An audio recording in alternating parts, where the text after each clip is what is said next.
Topics हम अभी discuss करने वाले हैं वो है लवण, इंग्लिश में बोलेंगे सॉल्ट्स। और यहाँ पे लवण के प्रकार के बाद हम पढ़ेंगे यहाँ पे पीएच स्केल के बारे में। पीएच स्केल किस प्रकार से यहाँ पे वेरी करती है, क्या क्या इसके पैमाने होते हैं, क्या पाठ्यक्रम होते हैं, और इसके जो एग्जाम्पल है यानी कौन से जो पदार्थ है किस पीएच मान के बीच में वेरी करेंगे, ये हम पढ़ेंगे। और साथ ही साथ यहाँ पे जो लवण है, लवण और उनके उपयोग सहित उनकी विशिष्ट तथ्य यानी क्या वो दर्शाते हैं, क्या प्रॉपर्टीज वो दर्शाते हैं, और क्या इनका नाम है, इनके अनुसार ये सारी चीजें हम अभी पढ़ने वाले हैं। नमस्कार दोस्तों, कैसे हैं आप सब। स्वागत है आप सभी का सरकार स्टडी बेस्ड एजुकेशन में। आज की इस वीडियो में हम एमपीपीएससी 2020 के मुख्य परीक्षा पाठ्यक्रम के अंतर्गत जो सीरीज चल रही है उसके अंतर्गत हम पढ़ने वाले हैं विज्ञान एवं तकनीकी यानी GS3 तृतीय प्रश्न पत्र। इसके अंतर्गत इकाई 2 में हम जो चीजें डिस्कस करने वाले हैं वो मैं आपको बता दूं। ये है लवण और पीएच मान, ठीक है। पीएच स्केल से संबंधित जो पाठ्यक्रम है, जो मान है, वो हम पढ़ने वाले हैं। और इससे पहले मैं आपको बता दूं अम्ल, क्षार, परमाणु से संबंधित टॉपिक, पदार्थ, धातु या धातु, आवर्त सारणी, आवर्तता, तत्व यौगिक मिश्रण, ये सारे टॉपिक हम कवर कर चुके हैं रसायन विज्ञान के अंतर्गत। और साथ ही साथ इकाई 1 की सारे टॉपिक्स वो कंप्लीट कर चुके हैं, ठीक। कार्य बल, ऊर्जा, इकाई और माप, गति, वेग, त्वरण, ध्वनि, विद्युत, चुंबक, प्रकाश और ऊष्मा, ये सारे टॉपिक हम कवर कर चुके हैं। और यदि आप इन टॉपिक्स को देखना चाहते हैं तो डिस्क्रिप्शन बॉक्स में इसकी प्लेलिस्ट की लिंक दे दी गई है, ठीक है। जो GS3 है, GS3 के जितने भी लेक्चर अभी अपलोड हुए हैं उसकी लिंक यहाँ पे डिस्क्रिप्शन बॉक्स में दे दी गई है। आप उस लिंक की सहायता से सारे जो टॉपिक्स है वो देख सकते हैं, ठीक है। तो इस प्रकार आप अपना पाठ्यक्रम पूरा करें और जो भी अभी तक लेक्चर बन चुके हैं उसका आनंद लें।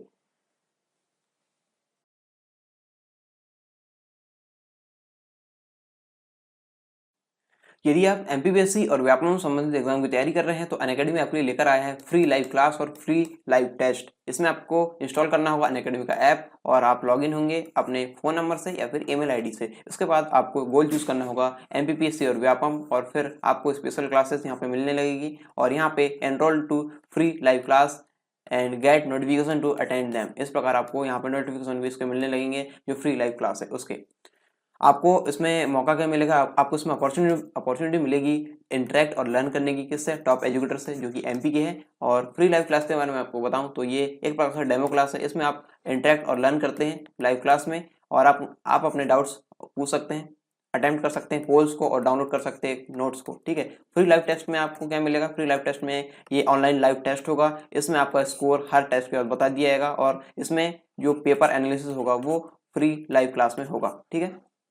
इसके साथ ही आप अपने अटेम्प्ट्स जो है वो पोल अटेम्प्ट्स कर सकते हैं, लाइव चैट कर सकते हैं, हम डाउट्स वगैरह पूछ सकते हैं, क्वेश्चंस वगैरह यहाँ पे डाल सकते हैं, या फिर आपको इमेज पहुंचानी है क्वेश्चन के फॉर्मेट तो आप इमेज को अटैच करके यहाँ पे पहुंचा सकते हैं, और PDF भी डाउनलोड कर सकते हैं जो लेक्चर है उससे संबंधित। फ्री लाइव टेस्ट में और क्या फीचर आपको मिलेंगे, यहाँ पे मिलेगा आपको सॉल्यूशन को व्यू करने का मौका, और साथ ही साथ आप इसमें एनरोल होंगे तो आपको नोटिफिकेशन मिलते जाएंगे जो भी इसमें नए अपडेट्स आएंगे। साथ ही साथ मैं आपको बता दूं यहाँ पे एमपीपीएससी की T20 सीरीज चलाई जाती है, यानी 20 मिनट में 20 क्वेश्चन यहाँ पे होते हैं। इनको आपको अटेंड करना होता है और इसके आंसर इसके बाद बताए जाते हैं।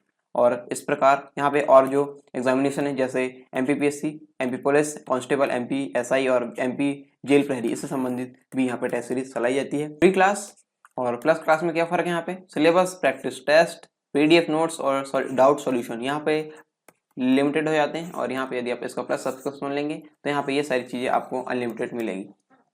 और अभी करंट अफेयर्स मैगजीन यहाँ पे लाई जा रही है अनअकैडमी के द्वारा, इसका नाम है वर्चस्व, और ये आपको मिलेगी प्लस सब्सक्रिप्शन के साथ। और साथ ही साथ ये मिल रहा है प्रैक्टिस क्वेश्चन सेक्शन, ये अभी जो नया फीचर है इसके अंतर्गत वो मिल रहा है। और ये आपके पसंदीदा बैच आप चुन सकते हैं, जिस भी बैच में आपको एनरोल होना है, या आपके बहुत सारे बैच यहाँ पे दिए गए हैं जिससे आपको एनरोल होना आप हो सकते हैं, ठीक है। और यदि आपको इन प्लस सब्सक्रिप्शन में डिस्काउंट चाहिए तो आपको प्रोमो कोड यूज़ करना होगा सरकार 10 प्रोमो कोड यूज़ कीजिए और अपना जो डिस्काउंट है वो यहाँ पे लीजिए और अपना सब्सक्रिप्शन या एनरोलमेंट है वो यहाँ पे सुनिश्चित कीजिए।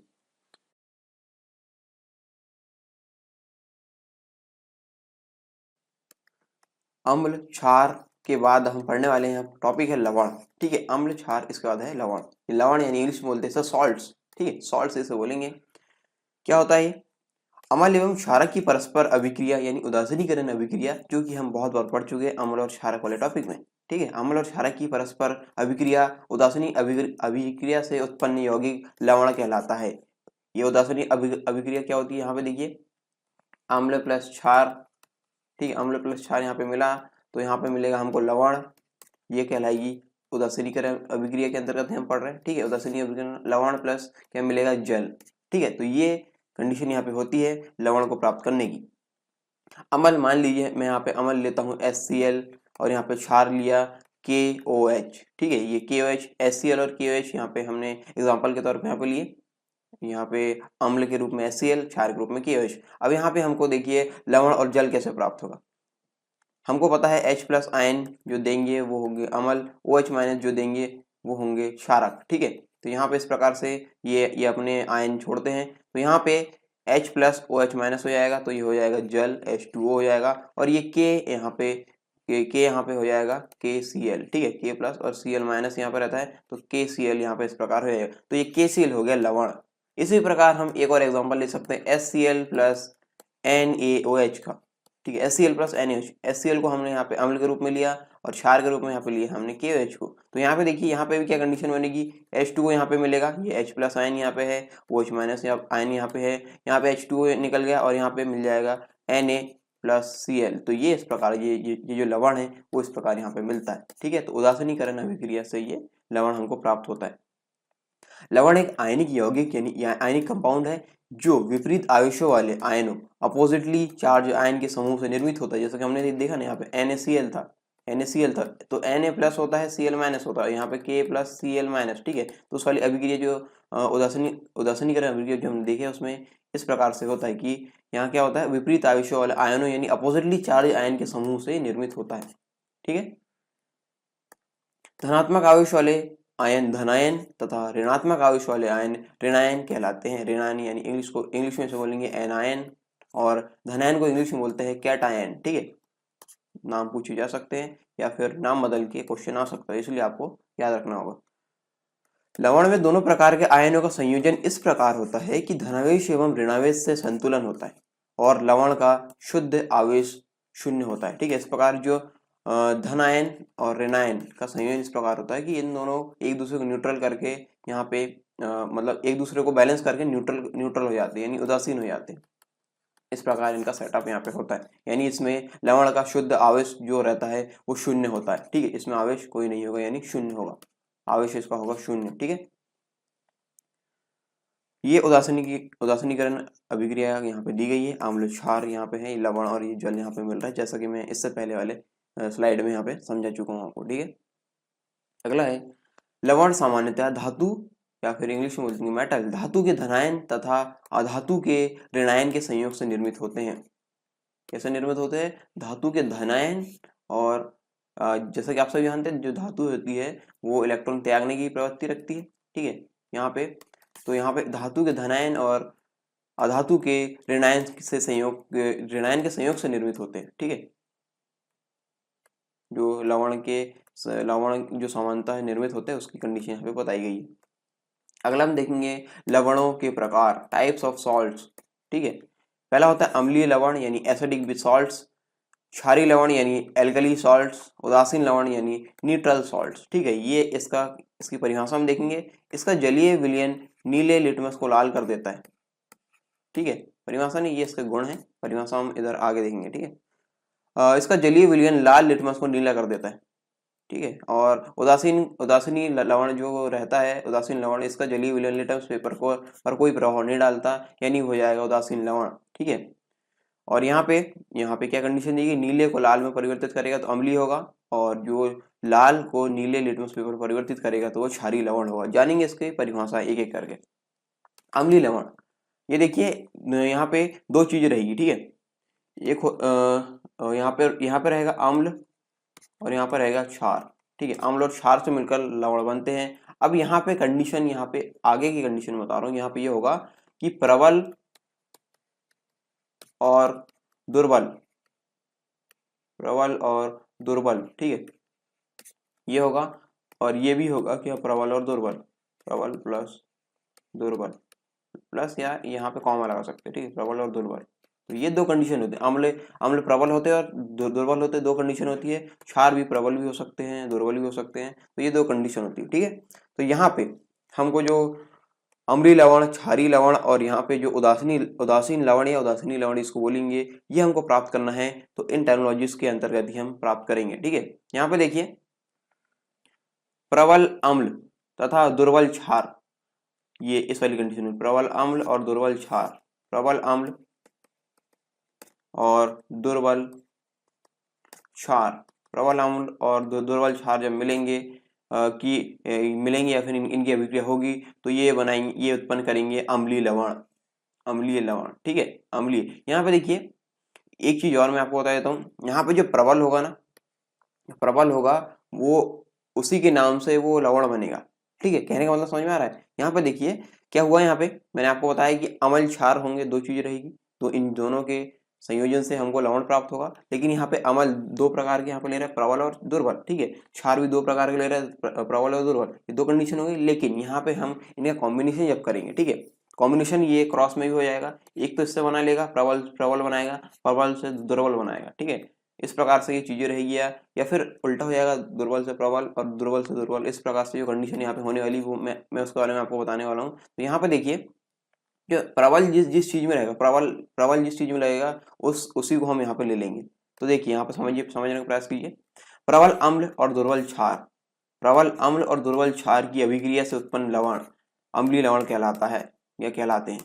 प्रबल प्रबल अम्ल तो ये हो जाएगा का क्या हो जाएगा यहाँ पे अम्लीय लवण, अम्लीय लवण। ठीक है, प्रबल अम्ल तो हो गया, अम्लीय लवण बना।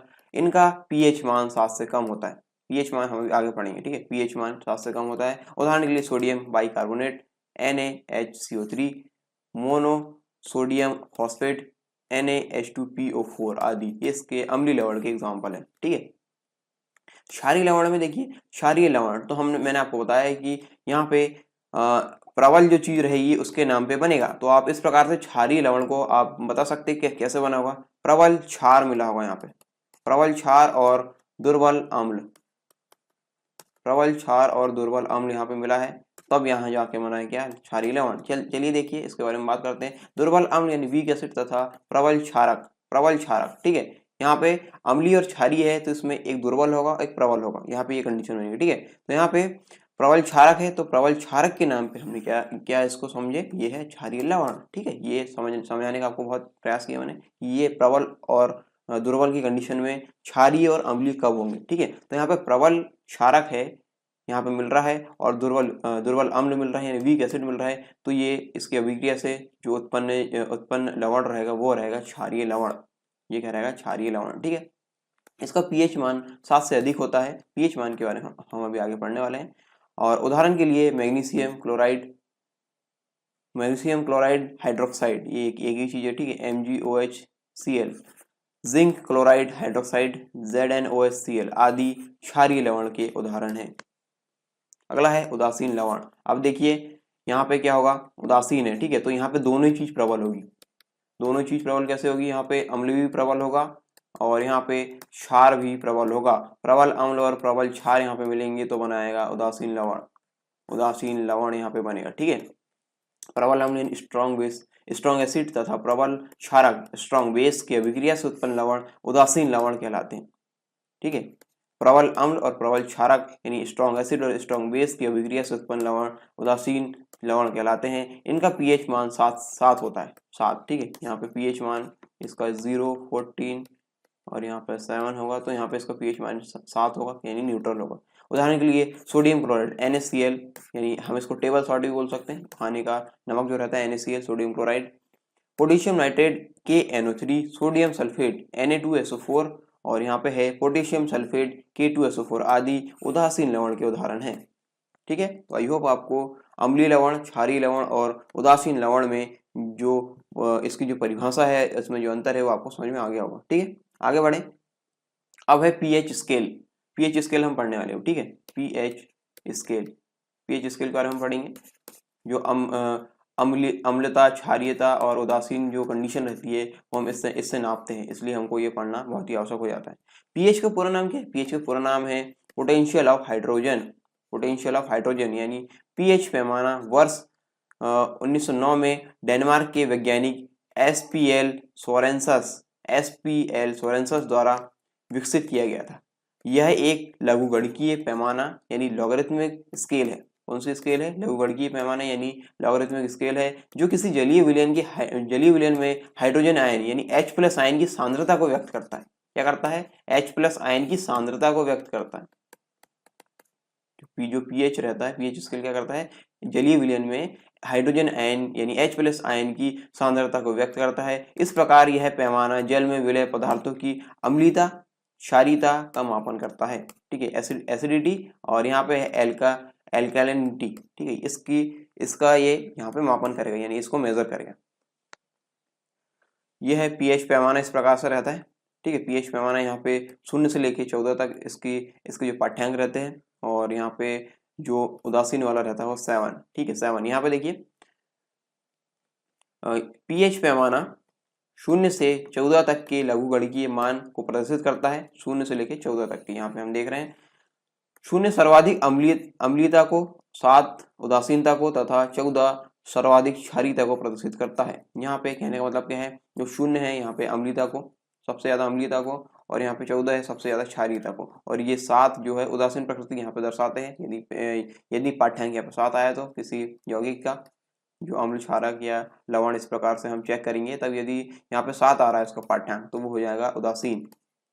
ठीक है, उदासीन हो जाएगा। और यहाँ पे देखिए एक चीज और, 7 से जितना दूर रहेगा, 7 से जितना दूर रहेगा वो उतना ही प्रबल होगा, चाहे वो अम्ल हो चाहे क्षारक। ठीक है, 7 से जितना दूर रहेगा, इधर भी कंडीशन ऐसे ही बनने वाली, 7 से जितना दूर रहेगा उतना ही वो स्ट्रांग होगा, उतना ही प्रबल होगा, उतना ही पावरफुल होगा। ठीक है, यहाँ पे देखिए, यहाँ पे कहा गया कि 0 सबसे ज्यादा पावरफुल है, और यहाँ पे कहा गया 14 सबसे ज्यादा पावरफुल है। तो यहाँ पे देखिए 7 से इधर, 7 से इधर, 7 से दूर जाने पर 6, 5, 4, 3, 2, 1। ठीक है, तो ये इस प्रकार से बढ़ते जाएंगे, इसकी प्रबलता ऐसी बढ़ती जाएगी। यानी मैं आपसे पूछूं या कोई प्रश्न आपसे करे कि यहाँ पे बताइए 3 और 4 पीएच मान वाले कोई किसी का हमने टेस्ट किए, तो उनमें से प्रबल कौन है, जिसका पीएच मान 3 है या जिसका पीएच मान 4 है। तो हमको पता है, मैंने आपको बता दिया हूँ कि यहाँ पे 7 से जितना दूर जाएंगे उतना ही ये प्रबलता इसकी बढ़ती जाएगी। तो यहाँ पे जिसका पीएच मान 3 रहेगा वो ज्यादा प्रबल होगा।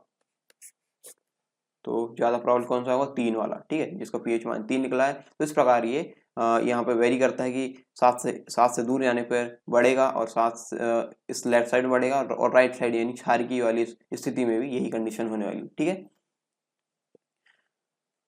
यहाँ पे इस प्रकार हमने देखा अम्लीय प्रकृति यहाँ पर रहेगी इतनी, 0 से लेकर 7 के बीच वेरी करेगी, और यहाँ पे क्षारीय प्रकृति रहेगी।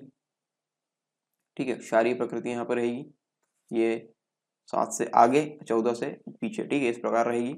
और यहाँ पे देखिए H+ आयनों की सांद्रता यहाँ पे बढ़ती है अम्लीय वाली इसमें, और H+ आयनों की सांद्रता यहाँ पे कम होती है क्षारीय वाली कंडीशन में। ठीक है, अब हम कुछ सामान्य पदार्थों का पीएच मान देखते हैं, जो कि बहुत ही ज्यादा इंपॉर्टेंट है। एग्जाम्पल के तौर पे आपसे पूछे जा सकते हैं, और इसके एग्जाम्पल ही कई बार पूछे जाते हैं। ठीक है, जो पीएच स्केल में है उसके एग्जाम्पल ही ज्यादा पूछे जाते हैं, और इसके बेसिक भी पूछे जाते हैं, साथ ही साथ एग्जाम्पल ज्यादा फोकस करते हैं। ठीक है, एग्जाम्पल पे बैटरी में प्रयुक्त अम्ल यानी होता है H2SO4। H2SO4 इसका पीएच मान होता है 0 से लेके 1 के बीच, जो कि बहुत ही ज्यादा स्ट्रांग होता है। ठीक है, यहाँ पे हम जो इस प्रकार से जो बढ़ेगा, ठीक है, 0, 1, 2, 3, 4, 5, 6, इस प्रकार से इनका क्रमबद्धता से हम यहाँ पे देखेंगे। अगला है जठर रस यानी गैस्ट्रिक जूस। ठीक है, जठर रस यानी जठर रस, सॉरी गठर नहीं, जठर रस यानी गैस्ट्रिक जूस। यहाँ पे है 1.2 से लेके 2 के बीच, 1.2 से लेके 2 के बीच इसका पीएच मान रहता है। यहाँ पे देखिए इसका बीच का मतलब क्या है, यहाँ पे देखिए कि हमने जब पढ़ा था तनु और सांद्र, 2 कंडीशन हमने पढ़े थे। ठीक है, तनु कब होता है, तनु जब विलय की मात्रा कम हो जाती है विलायक में। ठीक है, विलय और विलायक मिलकर यहाँ पे बनाते हैं क्या, विलयन बनाए। ठीक है, तो विलयन में जब यदि विलय की मात्रा कम हो तो वो हो जाता है तनु, और यदि विलय की मात्रा ज्यादा हो जाती है तो हो जाता है सांद्र। ठीक है, तो यहाँ पे अब जरूरी तो नहीं कि यहाँ पे जब हमने लिए नींबू लिए, ठीक है, तो नींबू जब हम पीते हैं, अब एग्जांपल दे रहा हूँ, नींबू हम पीते हैं तो कभी ज्यादा खट्टा लगता है, कभी कम खट्टा लगता है, इस प्रकार से कंडीशन होती है इसकी। ठीक है, नींबू पानी जब पीते हैं तो इस प्रकार से कुछ नींबू ज्यादा खट्टे तो कुछ नींबू कम खट्टे होते हैं। तो लेकिन उसका हम फिक्स वाला तो हम यहाँ पे देंगे नहीं, क्योंकि जो उसकी प्रॉपर्टीज है वो कम ज्यादा हो रही है। ठीक है, लेकिन प्रॉपर्टीज तो वही दर्शा रहा हो, तो इसीलिए यहाँ पे वेरी करेगा। ठीक है, ज्यादा कंडीशन यदि दिखाएगा, ज्यादा यदि प्रबलता वो दिखाएगा तो और प्रबलता दिखाया और दुर्बलता जहाँ तक दिखाया उसके बीच का हमने मान यहाँ पे लिए 2.2 से 3.4 के बीच में रहता है। ठीक है, जो pH मान रहेगा 2.2 से 3.4 के बीच रहेगा। इसी प्रकार जो वेरी करेंगे, ठीक है, उसका यहाँ पे दिए गए आगे। ठीक है, और जो फिक्स वाले हैं वो मैं आपको बताते जाऊंगा। ठीक है, यहाँ पे है अगला सोडा शराब संतरे का रस। इसका pH मान होता है 3.2 से 3.9 तक। ठीक है, बियर और टमाटर यहाँ पे इस ये पदार्थ है, इसका pH मान वेरी करेगा 4.0 से लेके 4.4 के बीच। ब्लैक कॉफी का pH मान यहाँ पे 4.5 से लेके 5.5 के बीच वेरी करेगा। अम्ल वर्षा 2.0 से 5.6 के बीच यहाँ पे होगा इसका मान। सामान्य वर्षा का 5.6 से 6 के बीच इसका मान होता है। ठीक है, सामान्य वर्षा का pH मान कितना होता है, इतना 5.6 से 6 के बीच। दूध और यहाँ पे लार दो पदार्थ दिए गए हैं। 6.4 से लेके 6.6 तक इसका pH मान होता है। शुद्ध जल, यहाँ पे शुद्ध जल का होता है 7। ठीक है, शुद्ध जल का होता है 7। और यहाँ पे है मानव मूत्र एवं रक्त, इसका pH मान होगा 7.3 से लेके 7.5। ठीक है, समुद्री जल यहाँ पे 7.5 से लेके 8.4 के बीच यहाँ पर रहता है। यहाँ पे देखिए, अब यहाँ पे कंडीशन चेंज हो रही है। यहाँ पे शुद्ध जल से इसके बाद ये क्षारक वाले शुरू हो गए। ठीक है, क्षारक यहाँ से लेके यहाँ तक क्या थे, इससे पहले वाले ये थे अम्ल, इतने थे अम्ल। ठीक है, ये है उदासीन। अब यहाँ से कंडीशन शुरू होगी क्षारक वाली। ठीक है, ये वाले ये भी क्षारक। यहाँ पे है बेकिंग सोडा और सोडा युक्त पेय 9.2 होता है इसका pH मान। ठीक है, प्रति अम्ल यहाँ पे 10 से लेके 11 के बीच होता है। और अमोनिया का pH मान रहता है 11.6।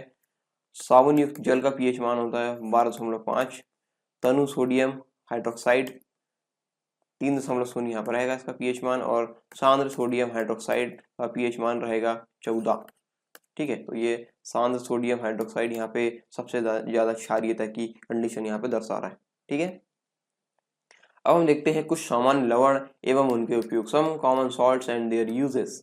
सॉल्ट्स यहाँ पे इसमें दिए, इस वाले टेबल में दिए हैं, इस वाले कॉलम में दिए हैं। विशिष्ट तत्व उनके यहाँ पे दिए हैं, यानी स्पेसिफिक फैक्ट्स और उपयोग यूजेस यहाँ पे दिए। ठीक है, तो एक एक करके हम सभी जान लेते हैं। 3 ये है और 4 ये, 4 3 7 7 जो महत्वपूर्ण लवण है उनके बारे में हम जानेंगे। ठीक है, सोडियम क्लोराइड NaCl अथवा साधारण नमक के नाम से भी इसे जानते हैं। इसकी विशेष तथ्य क्या है, समुद्री जल, खारे जल की झीलों एवं खनिज रूप में ये प्राप्त होता है NaCl। और NaCl सोडियम हाइड्रोक्साइड तथा क्लोरीन की अभिक्रिया से प्राप्त होता है, जो कि हमने अभी उदासीनीकरण वाली अभिक्रिया देखे थे, उसमें ये कंडीशन बनी थी। ठीक है, उपयोग होते हैं इसके भोजन निर्माण एवं अचार के परिरक्षण हेतु। ठीक है, परिरक्षण यानी इसको रख रखाव या बचाव के लिए, इस प्रकार हम समझ सकते हैं परिरक्षण हेतु। और अत्यधिक ठंडे देशों में जमी हुई बर्फ पिघलाने के लिए NaCl का उपयोग करते हैं। और बेकिंग सोडा एवं सोडियम हाइड्रोक्साइड का निर्माण के लिए हम NaCl को उपयोग में लेते हैं। अगला है सोडियम हाइड्रोक्साइड या फिर इसको बोलेंगे कास्टिक सोडा। यह एक श्वेत ठोस आयनिक यौगिक है जो सोडियम या उनके ऑक्साइड पर जल की क्रिया से प्राप्त होता है। कैसे प्राप्त होता है, सोडियम या उनके ऑक्साइड पर जल की क्रिया से। ठीक है, यह जल में पूर्णतः विलय है। यह वायु में उपस्थित आर्द्रता तथा कार्बन डाइऑक्साइड का अवशोषण करता है। और उपयोग क्या है इसका देखेंगे, सोडियम लवण तथा डिटर्जेंट के निर्माण में, कागज के निर्माण के लिए, लकड़ी की लुगदी बनाने में, बॉक्साइट अयस्क के शोधन में, और यहाँ पे औद्योगिक सफाई अभिकर्ता यानी इंडस्ट्रियल क्लीनिंग एजेंट के रूप में इसका उपयोग करते हैं कास्टिक सोडा का। अगला है सोडियम कार्बोनेट Na2CO3, ये इसको धावन सोडा भी बोलते हैं। ठीक है, धावन सोडा। शुद्ध सोडियम कार्बोनेट श्वेत एवं गंधहीन चूर्ण होता है जो वायु से नमी का अवशोषण करता है। इसका स्वाद तीक्ष्ण खारा होता है। यह जल में क्षारीय विलयन बनाता है। इसके उपयोग हम देखते हैं, कांच, कागज, साबुन एवं बोरेक्स निर्माण में, ईंट निर्माण में, आद्रक अभिकर्ता, इंग्लिश में बोलेंगे वेटिंग एजेंट के रूप में ये इसका उपयोग लेते हैं। जल की स्थायी कठोरता के उपचार में इसका उपयोग लेते हैं। दंत मंजन, टूथपेस्ट में झाग अभिकर्ता यानी फोमिंग एजेंट के रूप में इसका उपयोग किया जाता है धावन सोडा का। सोडियम बाइकार्बोनेट या सोडियम हाइड्रोजन कार्बोनेट जो कि बेकिंग सोडा होता है। ठीक है, बेकिंग सोडा यानी जो घरों में यूज करने वाला सोडा है वो है। यह श्वेत रवेदार ठोस है जो प्रायः बारीक चूर्ण जैसा दिखाई देता है। ठीक है, इसका स्वाद हल्का नमकीन एवं खारा होता है जो लगभग धावन सोडा के समान होता है। अग्निशामक फायर एक्सटिंग्यूशर में, भोजन निर्माण में, खमीर अभिकर्ता के रूप में यहाँ पे इसका उपयोग हम देखने को मिलता है। पैनकेक, ब्रेड, वन आदि सेके हुए खाद्य पदार्थों तथा तले हुए भोजन के निर्माण में यहाँ पे इसका उपयोग होता है। अगला है कैल्शियम हाइपोक्लोराइड, CaOClCl इसका रासायनिक सूत्र है, अथवा ब्लीचिंग पाउडर या फिर विरंजक चूर्ण के नाम से जानते हैं कैल्शियम हाइपोक्लोराइड को। ठीक है, इसका विलयन क्षारीय होता है। यह कार्बनिक पदार्थों एवं धातुओं से दूर ठंडे एवं शुष्क स्थानों पर रखा जाता है। स्विमिंग पूल को स्वच्छ करने में, पेयजल के कीटाणु शोधन में, कागज ब्लीचिंग एजेंट के रूप में, क्लोरोफॉर्म CHCl3 तथा न सिकुड़ने वाले ऊन यानी अनश्रिंकेबल वूल के रूप में, अनश्रिंकेबल वूल के निर्माण के लिए यहाँ पे इसका उपयोग करते हैं। किसका? कैल्शियम हाइपोक्लोराइड यानी ब्लीचिंग पाउडर या फिर विरंजक चूर्ण का। ठीक है, कैल्शियम सल्फेट हेमीहाइड्रेट के बारे में हम यहाँ पे देखेंगे। इसे प्लास्टर ऑफ पेरिस भी कहते हैं। CaSO4 ½ H2O इसका रासायनिक सूत्र है। ये जिप्सम को 100 डिग्री सेल्सियस पर गर्म करने पर प्राप्त होता है। कैसे प्राप्त होता है? जिप्सम को 100 डिग्री सेल्सियस पर गर्म करने पर प्राप्त होगा। यह श्वेत चूर्ण है जिसमें जल मिलाने पर, इसमें जल मिलाने पर यह पुनः ठोस जिप्सम में परिवर्तित हो जाता है। ठीक है, इसका उपयोग हम देखेंगे टूटी हुई हड्डी को उनके सही स्थान पर स्थिर रखने के लिए। ठीक है, प्लास्टर आपने देखा होगा, प्लास्टर जब होता है हड्डी तोड़ ताड़ के आप जब आते हो तो डॉक्टर के पास जाते हैं तो डॉक्टर प्लास्टर करता है, तो यही वाला होता है। ठीक है, प्लास्टर ऑफ पेरिस के उपयोग से वो हड्डी को सही स्थान पर रखने के लिए उपयोग में लाया जाता है प्लास्टर ऑफ पेरिस को। ठीक है, प्लास्टर ऑफ पेरिस का उपयोग हम यहाँ पे देखते हैं। प्लास्टर जो होता है उसमें चौक, अग्निरोधक पदार्थ, खिलौनों एवं सजावटी वस्तु के निर्माण में, गृह निर्माण में, सतह को चिकना बनाने के लिए। ठीक है, POP आप POP कराते हैं, प्लास्टर ऑफ पेरिस। ठीक है, घरों में आप देखा होगा POP हुई है। ठीक है, वो चिकनाहट के लिए यहाँ पे यूज होता है। तो यहाँ पे इसका यूज आपको बहुत ही आसानी से याद रखने हैं और बहुत ही अच्छे से आपको याद रखने, क्योंकि कई बार प्रश्न पूछे जा सकते हैं कि यहाँ पे बताइए कि स्विमिंग पूल को स्वच्छ करने में किसका उपयोग करेंगे यहाँ पे। ठीक है, तो आपको पता होना चाहिए स्विमिंग पूल को स्वच्छ करने में हमको ब्लीचिंग पाउडर या फिर विरंजक चूर्ण का उपयोग करेंगे, या फिर जल को स्वच्छ करने में हम इसका उपयोग करेंगे, या पेयजल को स्वच्छ करने में। ठीक है, और यहाँ पे भोजन निर्माण में खमीर अभिकर्ता के रूप में यानी लीवनिंग एजेंट के रूप में किसका उपयोग करेंगे? तो इस प्रकार बेकिंग सोडा का उपयोग करेंगे। ठीक है, तो इस प्रकार ये जो यूजेस है और इसका किस प्रकार प्रॉपर्टीज ये दर्शा रहे हैं और कैसा यहाँ पे ये क्या इनके नाम है, इस प्रकार से ये चीजें आपको क्रॉस में भी याद होनी चाहिए। ठीक है, यदि यूजेस पूछा तो आपको इसके नाम याद होने चाहिए यौगिक के, यौगिक पूछे तो उसके उपयोग याद होने चाहिए और इसकी प्रॉपर्टीज भी आपको याद होनी चाहिए। ठीक है, इस प्रकार ये क्वेश्चन आ सकते हैं। पोटेशियम नाइट्रेट KNO3 यह क्षारीय प्रवृत्ति का रवेदार लवण है। इसका रंग श्वेत से लेकर मटमैला यानी ग्रे तक होता है। ठीक है, यह जल में घुलनशील एवं ज्वलनशील है तथा पदार्थों के दहन को तीव्र करता है। ठीक है, आग लगाने का काम करता है, मतलब ठीक है, इस प्रकार समझ सकते हैं, पदार्थों के दहन को तीव्र करता है। ठीक है, इसका उपयोग हम देखेंगे उर्वरक, कांच, गन पाउडर या बारूद जिसको बोलते हैं, एवं औषधि निर्माण तथा संवेदनशील दांतों के लिए दंत मंजन, टूथपेस्ट के निर्माण में इसका उपयोग देखने को मिलता है, और रॉकेट ईंधन में ऑक्सीकारक यानी ऑक्सीडाइजर के रूप में KNO3 का उपयोग देखने को मिलता है।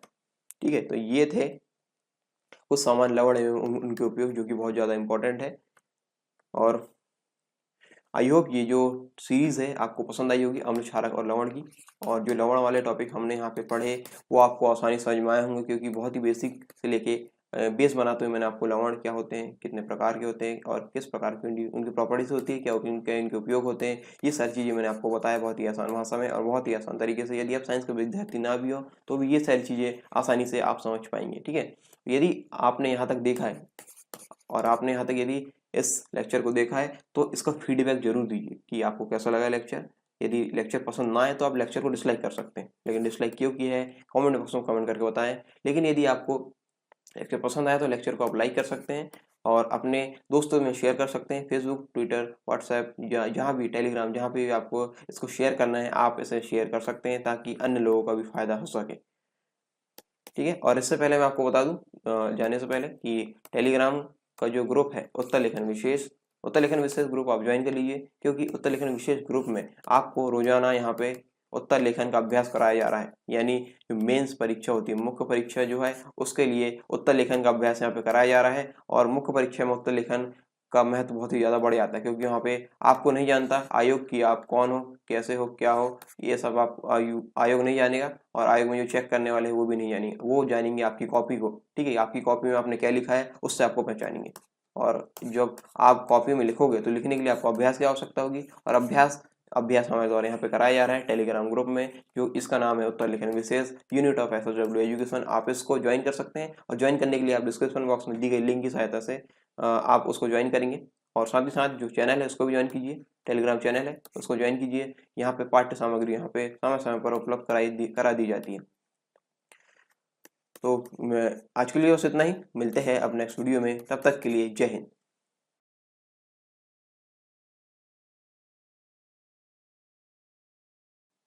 यदि आप एमपीपीएससी और व्याकरण संबंधित एग्जाम की तैयारी कर रहे हैं तो अनअकैडमी आपके लिए लेकर आया है फ्री लाइव क्लास और फ्री लाइव टेस्ट। इसमें आपको इंस्टॉल करना होगा अनअकैडमी का ऐप, और आप लॉगिन होंगे अपने फ़ोन नंबर से या फिर ईमेल आईडी से। इसके बाद आपको गोल चूज करना होगा एमपीपीएससी और व्यापम, और फिर आपको स्पेशल क्लासेस यहाँ पे मिलने लगेगी। और यहाँ पे enrol to free live class and get notification to attend them, इस प्रकार आपको यहाँ पे नोटिफिकेशन भी इसके मिलने लगेंगे जो फ्री लाइव क्लास है उसके।